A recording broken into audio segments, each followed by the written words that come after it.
Hey everybody, it's your girl Bondy Blue, and I am back for another Love and Hip Hop Hollywood review, y'all. Alright, I don't want to waste no time, but y'all know y'all can check down below for my Patreon, for my PayPal, for my Cash App, and you can also check next to the subscribe button for the join button to become a member to my channel and support your girl. Okay, especially if you here all the time. But it's not mandatory. It's just like, be nice about it. But let's just go ahead and get into the notes, but I had to remind everybody of that, okay? A1 and Ray J find Sia coming in through the garage door because she's coming to feed A1's dog, which I'm glad, because I was like, why y'all played the puppy like that? That was mad disrespectful. Like, the puppy didn't do nothing to nobody, just like Lyrica G said. Okay, did y'all see that her and Tokyo Tony are going to have a reality show of some sort on Zeus Network? I posted it on my Instagram, their post of the announcement, and I'm just looking like, like, Lord have mercy. I don't know how y'all gonna get along. Y'all look like a fight ready to happen. But either way, A1 wants to know where Lyrica is, and Sia is like, I don't know. You need to talk to her and figure this all out. She doesn't want to give any real information to A1 as of yet, okay? Ray J says that Lyrica sent you here, didn't she? Okay, like, calm down, Ray J. Like, this is not your situation. Calm down. Then A1 asks where his son is. And it's like, well, sir, obviously your son is with his mother. Please stop acting like your son is somewhere out here in danger, girl. You just came back in town. You ain't had the baby all this time before. So, you know what I'm saying? Like, A1 just working on my nerves. Ray J says that everybody lying. Sia lying because she know where Lyrica is. And A1 was lying. A1 was lying. So everybody now we all lying. Like Ray J. A1 is still denying that anything happened in Miami, and I don't believe him for a second. I just don't. Sia is like, but see, like, you're not even trying to fight for Lyrica. You're not even trying to fight for your family. And Ray J is like, he is. He has to have a chance to fight for his family. Like, Ray J, stay over there. Ray J, this ain't you, Ray J. This ain't you, okay? Ray J, okay? Look, sometimes you got to stay out of other people's problems because you'll create problems of your own. Ray J, go sit over there back on the floor like you was now, okay? But no, A1 doesn't really act like he cares. He hasn't acted like he cared in a long time. Lyrica is right where she need to be. Gone. Ray J in these glasses. Ray J in these damn glasses, flipping and watching and listening the whole time. Y'all, Ray J was the best part of this entire thing. I laughed so much because of Ray J. And then A1 says that I should go and file a missing persons report since she not, here, and I don't know where she at and all of this. She ain't answering no phone calls. I just kind of want to slap A1 in the throat. Go to therapy. Figure out what's wrong. Why are you unhappy within A1? You are unhappy within A1. All of this stuff that's happening with Lyrica and the baby and all of these different girls is obviously a reflection of whatever is going on inside here. And I can just about guess what it is. Let me take a stab at it for a second. Let me see if I can tell y'all what I think A1 problem is. I think A1 is insecure. And the only time he feels really good about himself is when he's the producer that some thought wants to have sex with for a track. Okay, or some thought wants to have sex with because they saw him on Love and Hip Hop and they are then clout chasing. Okay, but it's obvious that he has a hole in here somewhere and he's filling it with as much random puss as possible. Okay, you have a family and a wife, and instead of being there and putting your efforts into that, which will yield a much bigger result and a much, bigger payoff for you than what you are now currently doing. Because let's be very clear, you producers come a dime a dozen. No disrespect to the great ones, okay? Like, of course, Jimmy Jam and Terry and all of them, like, no, those don't come a dime a dozen. Like, those people that make continuous hits. But these days, you young cats who make a few records and then all of a sudden you're a super producer, okay? And then we don't hear nothing from y'all in a while, okay? So I just want to say that you need to choose your road correctly. Because you could be 10 years from now in obscurity with your woman somewhere doing great with y'all kid while you somewhere, being a bum. So, just make decisions based off of where you can be in 15 years when nobody remembers any of this anymore. Because you know how we so quickly forget things, okay? Don't be stupid, A1. K. Michelle goes on Hollywood Unlocked. I watched this whole interview, so I already knew. And when I was watching it, I felt like she was being mad flaw to Moniece. Like, let's be very clear. Nobody cares about April. If Jason wants to talk about how April is talentless, that's fine with me, okay? Because I do find her dry. And the only time she does have a personality is when she has this like angry thing going on. Like, that's the only time she got a personality. Other than that, just sit there and be cute, because that's what you tend to do, all right? Now, Jason felt like when she was on Hollywood Unlocked, she was not getting the job done. So they're like talking about it. And Jason, like later on, you say you only talked about it one time. That is a lie. You talked about it more than once, because you talked about it in Moniece's interview and you talked about it in K. Michelle's interview. So, okay, because I watched both of those interviews. But he basically said that April was Melissa's placeholder. Absolutely, positively. Nobody can fit in that dynamic the way Melissa Ford can. We were just waiting for her to get better, okay? But Kay says, you know what? Hollywood really convinces people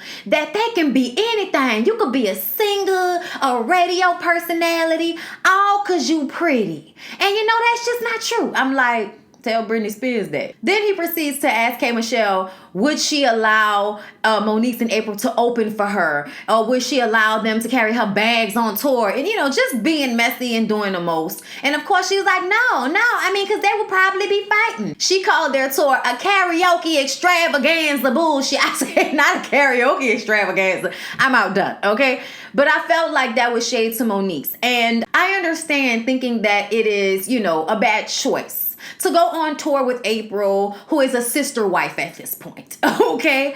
I get that, K. Michelle. But once you said that to your friend, that's all that needs to be said. But to say that Moniece isn't serious about her music because she don't never come down to the studio, it seemed like shade. And it seemed like unnecessary shade. And when K. Michelle was crying about nobody being there for her, when her elective ass shots got the best of her and she had to go and get some of that poison removed from her body, and who was there, okay? Moniece was there, okay? All your other friends wasn't there, but Moniece was, all right? Because you seem to value that so much and you dogged everybody else if they couldn't be there for you in that moment, which I feel like is so trash. When I'm sick, when I'm in a hospital, I don't expect anybody but my family, my husband, my mom to be there for me. I don't expect siblings, aunties, cousins, friends. I don't expect none of nobody to do nothing for me, okay? I expect my husband and my mom to be there for me. So when I'm looking at K. Michelle, I really am trying to understand why it is you can expect everybody to be friends with you as if they work for you. Like, that's what it feels like. Like, if they not at your beck and call, they not my real friends. No, everybody's life does not revolve around you, K. Michelle. And that seems to be something that you haven't grasped when it comes to friendships. But there's a whole bunch of things that K. Michelle has not grasped. When she was on V103 last week, I didn't talk about it in the Bondy Blue show because I wanted to wait until we got here to talk about it, okay? K. Michelle feeling like men are bad people. There are no good men out there. There aren't any men out there like her dad anymore. And something about the way she was asked about her dad, like, so was your dad a good man? And they had to ask that question a couple of times before they got an answer. Made me feel like your daddy wasn't good to your mama neither, which makes me feel, you knew he was cheating or something like that. It may be all right today, but you knew your daddy was cheating or doing something at one point. Just the way she answered the question, and she had to keep being asked that question in order to give us an answer. And then it wasn't very clear. It was, he was a good father to me. And somebody could be a good father and still be a trash husband. So, she didn't clarify in that situation. But Derek Jenkins was trying to get her to understand that her negativity towards men, her bad choices play a part as well. Yes, men can be dogs and terrible people, but you have to choose said terrible people. I'm a woman. I remember being with terrible people before I got with my husband, and there are a whole bunch of signs. There are a whole bunch of feelings that we ignore because we so enamored with the person. So instead of taking responsibility for the fact that, you know what, I didn't know better, I chose wrong right there, K. Michelle wants to then assign bad people to all men. And I just kind of feel like that's bullshit. I think there's a great percentage of men who are allowed to do bullshit to women. And they're allowed to get away with it. So they feel like they can continue to treat women in that way. Of course, the responsibility is never all on the woman. Nobody's ever saying that. Like, nobody's blaming you because he's trash. We're saying that you need to take responsibility for what in you decided to choose the trash ass person. Because unless you attack whatever that is inside yourself that made you choose him, then you're never going to find somebody that you actually want and need to be with, because you're still going to be looking at it from, oh, that was all on him and I had no fault in that. No, I was picking people that I shouldn't have been picking based off of dumb shit. So back to her discussing country music and, you know, trying to get her country music out. And then when she went to that bar and cursed everybody out and told them she'll sing all you white bitches under the table. Okay? Which we know can definitely be true, but there's no mistaking. In country music, you can't be a trash artist. Probably a lot of their issue with the Lil Nas X situation was not necessarily that he was just black. I'm sure that's a part of it. But also, what? Like the musical choice. Like Lil Nas X had a song that was a country song because of the way the song was played, sang, and then adding Billy Ray Cyrus to it. But outside of that was not necessary. He's not a country artist. I'm gonna say that. Like Lil Nas X is whatever you can't do when you can't really sing, and then you try to like put that to rap, but you're not really rapping in a way that is of any real good technique or anything. Like I'm waiting for that. You know, no disrespect, Lil Nas X. I hope you all the happiness in the world, young buck. But something of you feels gimmicky. And I'm talent. Like I feel like, I can't really see. You know what I'm saying? Like that's just how I feel about the situation. So I feel like the country community may have had a harder time with him because it wasn't like real music to them. And K Michelle can sing, but K Michelle does too much of this. Like instead of getting up there and running off at the mouth about how you can sing everybody under the table, how about you get your ass up there and yodel and sing and blow everybody away? That would have been a better clip than you getting up there running your mouth about how much better than them you are. Show and prove, K Michelle. Show and prove. Where was the singing on that clip? You know what I'm saying? Was it just me? She's somebody who I feel like has everything they will ever need to be great in this world, but she constantly gets in her own way. Fizz, J-Boog, A1, Booby, random, and Mickey Monday, okay? Like all you California Hollywood ass now, okay? Y'all meet up and discuss Raz getting arrested for that domestic violence dispute in Minnesota that got him kicked off the last little bit of the tour. Y'all remember that? We talked about that over here on the Bondy Blue Show, okay? And Fizz is sitting up there talking about, you know, they thought it was going to be me that wasn't going to make it to the end. But really, it was Raz. And it's like, Fizz, nobody ever thought that you weren't going to finish out that tour. Who told you that? Who said that? First of all, nobody cares, okay, how upset you might be in this dynamic. The only two people who we was scared weren't going to make it through was Raz and Omarion. Everybody knew you was going to make it to the end of that tour. You've been trying to get this shit popping since you came on Love and Hip Hop Hollywood, which was the first season. You've been trying to get this done for years now. So yeah, you was going to collect that check. Fizz says that his grandmom is on life support and he's feeling stressed out about that. You know, he really wants to go home and be there and support his mom while she's going through this. So that's sad. You know what I mean? We're going to go ahead and, for, you know, little Fizzle Pop grandma pat on the back. Everybody's going to Vegas. All right. I don't know. I mean, is Lil Fizzle Pop's family in Vegas, y'all? I might have missed that part. But I know he said that he was bringing April with him when they all went to Vegas. And J-Boog said he was bringing Paris. And A1 tells them about his family dilemma, and he obviously needs to get away, so he's going to go as well. He's letting the situation with Lyrica breathe. Okay, let it breathe. Y'all, Prinky got herself a cosmetic line. Now, Prinky girl, you know we proud of you, but I swear for God, you should have came out with some vegan CBD treats for the puppies and dogs since y'all got 11 dogs over there. I'm so tired of everybody doing the same thing. Clothing line, cosmetic line. Like at the end of the day, people are going to purchase your stuff because they want to support you, but the market is so flooded. The market is so flooded. Sometimes I feel like people need to find another avenue to go to instead of always wanting to have a cosmetic line because they was on a reality show and they pretty. Okay, I'm going to just go ahead and say that. But I'm still very happy and proud for Prinky. Okay, go ahead, Prinky. You better become a businesswoman. Zell and Jason are testing the products. And Zell says that, oh, he going to have to, you know, get him some of this because he's trying to find him a wife. Like he going to get some of the makeup to give to some girl. He wants a wife. He says that, you know, people are bisexual. Men can be bisexual. Obviously. Obviously, you can be bisexual, okay? And I feel like you can marry someone and still be bisexual. That is not the argument. But do I believe that when bisexual men get ready to settle down, they're going to actually pick a girl? I haven't seen it, but show me something I haven't seen before. I'm ready. I know some grown-ass gay men, and all of them say the exact same thing, that by the time they get ready to settle down, they settle down with a man. They don't settle down with a woman. And that's why a lot of people, including other gay men, look at bisexual men like, yeah, whatever, nigga, we waiting. But you know, Zell, whatever you say, son, like if that's what you want, you're not exactly like the most feminine, in your physicality. Me and Lyric was talking about this last night. Him neither, Jason. But they, act like bitches. Y'all mad, I don't care. But I think Zell is like the perfect example of what we talk about when we talk about like this aggression that comes towards women from bisexual and or gay men sometimes. Like, and I know I may not have said it, and I have, obviously, I have friends who are not like that. So everybody isn't like that.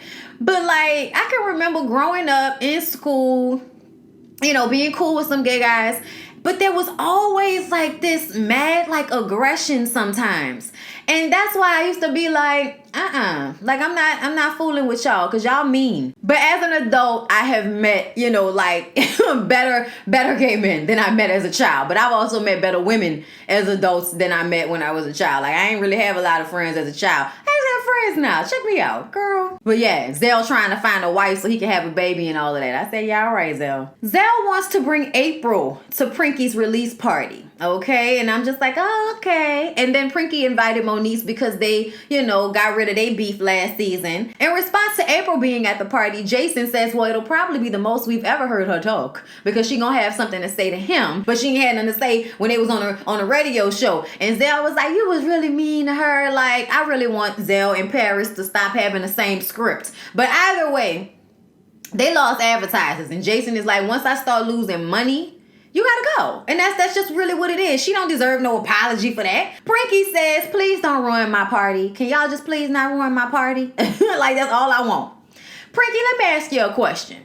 I mean, maybe we wasn't around for it, but I'm just trying to understand why when you want to test out makeup, you call two people who don't wear makeup to test the makeup. Like, I get it. Hollywood Unlocked. Zell is a stylist, I guess. But I just kind of see he's a stylist. Doesn't do makeup, does he? Like, and Jason is, yeah, he could pub your stuff, but he could pub your stuff just from being invited. Like, I just kind of felt like this scene didn't make much sense. If I'm going to show my makeup off to some people, I'm going to call some people who are going to wear the makeup. Like, whatever. Y'all, Mickey Monday is having a barbecue with his family, and Slick is there. His dad tells him that Slick is a keeper. Can we talk about Slick's terrible, terrible runway walk? The arm was like... Somebody call Miss J. Somebody call Miss J. Y'all, that arm, it is the hood girl walk, okay? Look, Slick might come off like she all refined and shit, but she look like a hood bitch to me. They do get into a conversation about Mickey Monday being dumb about his business. Apparently, he had somebody bankrolling him and they disappeared. So now he don't know how he gonna pay his rent. Like, Mickey Monday, I know it's hard out here in these streets, but unless you sign some paperwork, I'm gonna need for you not to rely on other people when it comes to where you live. Okay, everything else can be handled, in another way. But when it comes to where you staying and you residing, I'm gonna need for you to know when the checks are being cashed and sent to the rent office and all of that. Okay, because look at you now, ass out on the street. And Slick was trying to tell him, you gotta stop following your heart and start thinking with your mind when you making these decisions. That's why your career ain't where it should be, because you out here messing around with people who ain't, really doing nothing for you in the long run. Like, you allowing them to pay your bills, they get ghosts, and now you could possibly be kicked out of where you live. Like, that's crazy to me.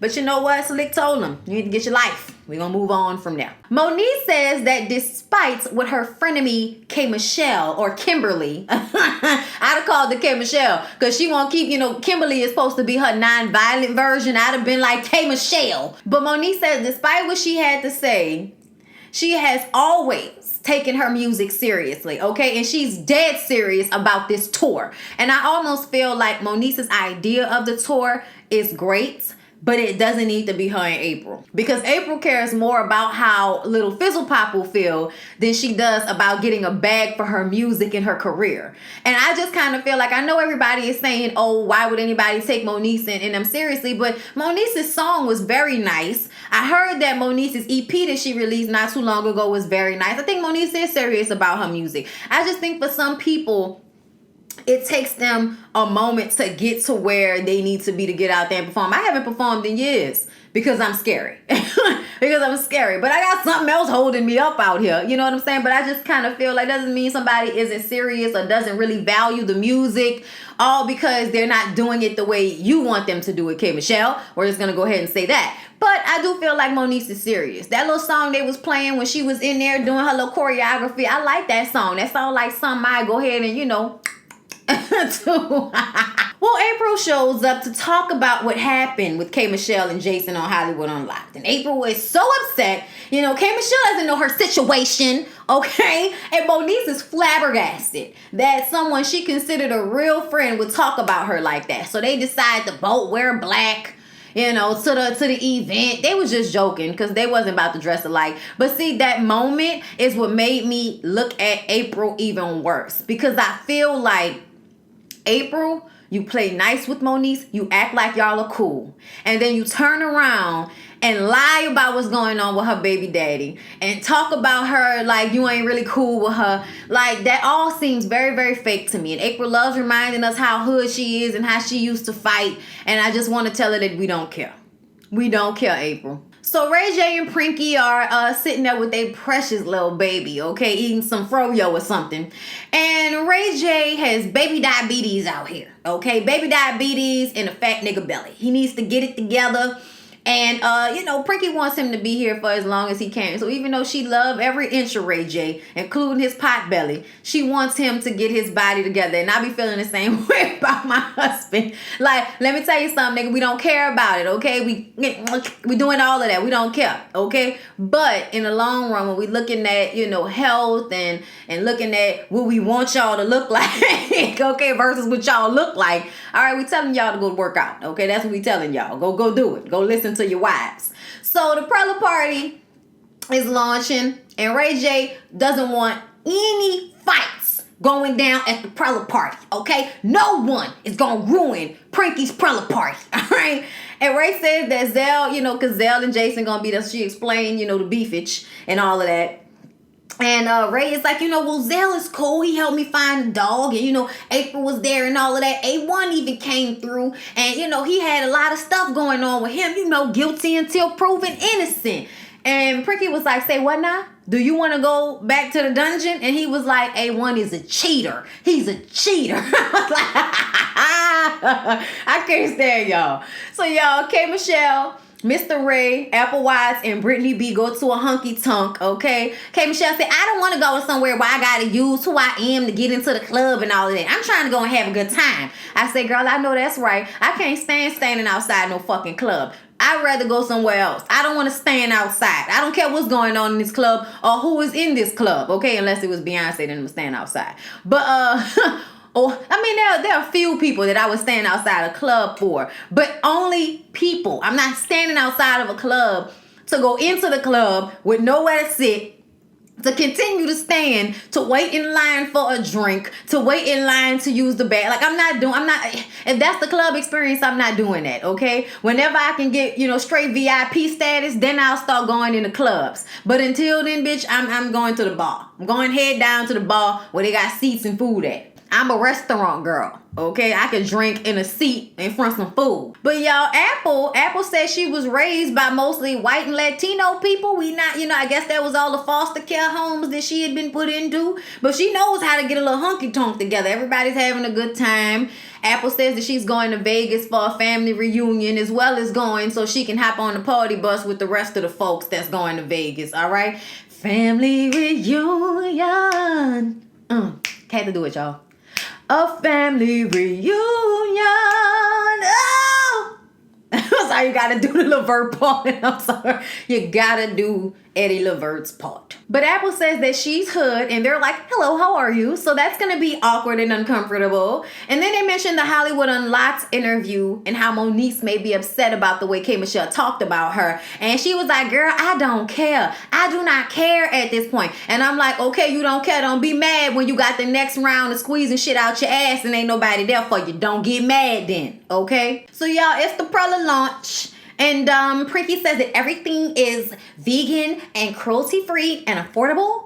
Okay, so she really wants this product to do well for her. She wants people to be able to, get to this product, girl. You better go ahead and try to get your stuff in Target, okay? In Walmart. We will get it, girl. Ray out here eating all the cupcakes and shit. We told you needed to be working on that pregnant belly that you got over there. And you in here eating all the cupcakes and shit, talking about we got hors d'oeuvres, we got sandwiches, like, stop.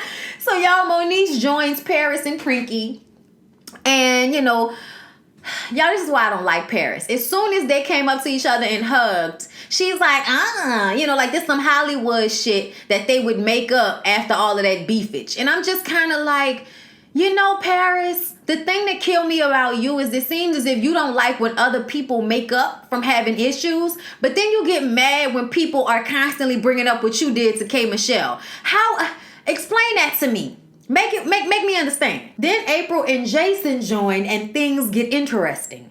Paris says that, you were really mean to April. And, April says that she really didn't appreciate the way he talked about her on the radio station. And Prinky was like, it's his job to ask questions. It's like, girl, he wasn't asking no questions, Prinky. Stay out of this. Even though I do feel like Prinky's intent was correct in the way she was speaking. Like, Jason is doing what Jason does. Don't waste your time being upset about it. Just know you got to be friends with this nigga from here. April says that Jason moved Flaw because he was out there talking about her to everybody and then deciding to fire her without having a conversation with her ahead of time to, be like, hey, maybe you should switch it up, But nobody has to babysit you to do a job that you've been hired to do. But Jason, stop hiring people who are pretty instead of people who have great personalities. If I would have came on the show, okay, I would have been great on Hollywood Unlocked. All right, not to say that but I would have been great on Hollywood. I would have been better than April's ass. Y'all could have called me. Okay, y'all could have called me. I would have had all the perspective, okay, and voice that you needed up in there. Ray says, God forbid there's a fight at the Princess Prella Cosmetics party that jeopardizes our money. Oh, yeah. You want to see some action? Play with Prella party. Play with Prinky's Prella party. Play with Prinky's... Play with Prinky's Prella party. That is so hard to say. I can't stand Ray J, y'all. Jason says that April needs to keep that same energy that she got with him with Moniece. What happened here? I said, Jason, that was some messy shit. Don't do that to Moniece. Moniece ain't just sitting there being quiet. Leave Moniece alone. April walks off because she can't take before I really start popping off. Oh, April, shut up, okay? And then she come back, okay? She says, that's what I do. I walk away, and then when I can have the conversation, I come back. I said, is that what you did? Okay, that was like 2 seconds. But all right, girl, editing, right? Jason says that, he's sorry because this has gotten out of hand. He didn't mean, for it to get to this place. He knows that the show is messy and it can go far. But then he turns it to Moniece because he's like, I know that both of you have been on the other side of the messiness. But I really want to, have a conversation with you, Moniece, and try to rectify the situation. And I feel like I'm appreciative of that because I feel like what he did to Moniece was some of the most trash shit. That's not journalism. That's not doing your job. That's not that. That's you going after somebody and basically trying to assault them all over again because you don't like them. Talking about you were trying to humble her. Releasing her sex tape Okay, which it wasn't even really a sex tape. She was being recorded by the person she was having sex with. I think a sex tape is when we both decide we about to, do this. And I don't know if that was the case. I don't know if she knew she was being taped.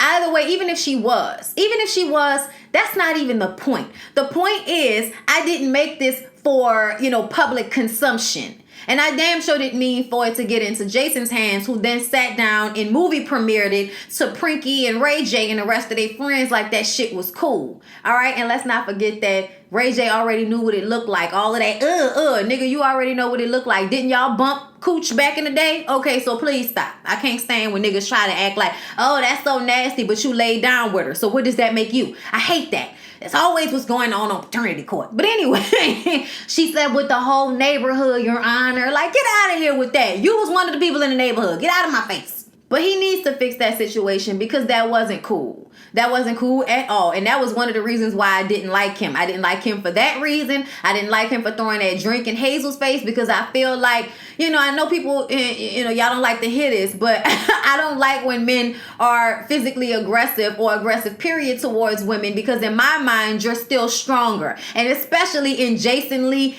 Hazel situation or Jason Lee, Monique situation. Their situation didn't get physical because Monique ain't about to do all of that with no man. Okay, she only gets buck with the girls. But I just kind of feel like I don't like that. Even with Zell, like the way Zell goes at somebody. Like, are you gonna hit me next? Like, is that what and then look what happened next episode. Don't it look like he tried to get into that fight with Brittany B in Paris? We're gonna get to that because it happened at the end of the episode. But it just feels like there's this aggression that can turn physical, and that's what I don't like. Because as much as motherfuckers try to act like, everybody's, equal when it comes to physical strength, we are not. We are not. Okay? That's why I tell women all the time, unless you know you can beat this nigga's ass, please keep your hands to yourself. Okay? Keep your hands to yourself. All right? So, y'all, everybody is getting on the bus. Paris, Zell, Applewise, Brittany B, Booby, Mickey. Everybody's getting on this party bus so that they can head to Vegas. Zell has to address Brittany B. Okay, I don't know why, but he has to address her and say that there's an elephant in the room, but it ain't him in Paris. I said, but it's Brittany B. She's the elephant. Okay, I'm just gonna leave it alone. Brittany B says, well, you over there, talking shit under your breath and all of this. And he was like, you know what? You right about that. That's what I'm doing.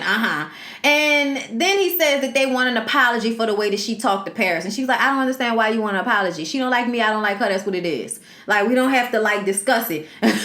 But then, they start going in on one another. And then at some point, Brittany B calls Paris a bowling ball. And then things escalated from that point. And, the episode went on. But we see next episode that Paris threw a drink and then grabbed Brittany's hair. And Brittany, I don't know what happened there. But I was expecting some, real quick handage that happened. But they had a lot of people and a pole, I think, in between them at the time of whatever was going on right there. I'm not sure. But either way, I can't wait till next episode to see what transpired. But Paris and Zell got kicked off the party bus and they don't understand why. Maybe because you started the altercation. Maybe that's why, Paris. And then they're gonna all be in the same house with Lyrica's messy fake ass. I'm not looking forward to this. Y'all gonna have my nerves back. Anyway, y'all, that's it. That's all. I love y'all. Please don't forget to like, comment, and subscribe. Why is this video so long? I'll see y'all in the next one.